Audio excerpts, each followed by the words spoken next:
Stay alert. Met Service issues advisory to Jamaicans as the weather system inches across the Central Caribbean. Good evening and welcome to Primetime News. Welcome also to our viewers on TVJ International in the Cayman Islands and online at onespotmedia.com. I'm Dwayne Anderson.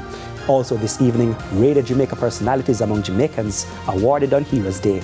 And we'll have the story of the little hero, the 13-year-old boy awarded today. Now there's also business-based sports and weather in this newscast, so please stay with us. I'll have the news in detail right after this break.